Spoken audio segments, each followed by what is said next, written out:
पौराणिक गाथाओं में हकीकत और कल्पना ऐसे गुथे हुए हैं कि उन्हें अलग नहीं किया जा सकता। इसलिए यह मिश्रण एक काल्पनिक इतिहास की शक्ल ले लेता है, जो भले ही हमें यह ना बता पाए कि असल वाकयात क्या था, लेकिन उससे भी अहम वो ये बताता है कि उस समय के आम लोगों का अपने पुरखों के कारनामों को लेकर क्या तसव्वुर है, उनके क्या आदर्श रहे। इसलिए ये हकीकत हो या दास्तां, ये उनकी जिंदगी का एक अहम हिस्सा बन जाते हैं। भारत की आत्मा को जानना बहुत मुश्किल है।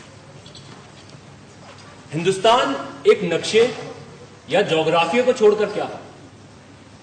वैसे तो शुरू से ही भारत में बदलाव और विकास आते रहे। यूनान, मिस्र, चीन, ईरान, अरब, मध्य एशिया, भूमध्य सागर, इन सभी के लोगों का भारत से संपर्क रहा। भारत की सभ्यता को इन्होंने प्रभावित किया और वो इससे प्रभावित भी हुई। लेकिन हिंदुस्तान की हमेशा अलग ही पहचान रही। वो पहचान थी क्या? ऐसा क्या था जिसने भारत को उस समय इतनी शक्ति दी? क्यों यह शक्ति खो सी गई? अब सिवाय इसके कि यहां बड़ी तादाद में लोग बसे हैं, क्या अब भी कुछ बाकी है? क्या अब भी कुछ ऐसा रह गया है जिसको हम अहम या दमदार कह सकें?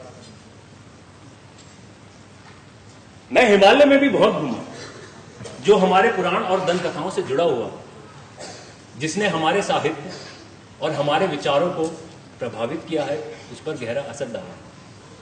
ऊंचे पर्वतों से मैदानों में बहती नदियों ने भी मुझे लुभाया। सिंधु, जिससे हमारे देश का नाम हिंदुस्तान पड़ा, जिसे पार करके सदियों तक जातियां, काफिले और फौजें आती रही। ब्रह्मपुत्र, जो उत्तर पूर्व की पहाड़ियों में दरारें बनाता हुआ, दंदनाता हुआ भारत में दाखिल होता और फिर बड़े ही शांति से पहाड़ों में, जंगल भरे मैदानों में बहता।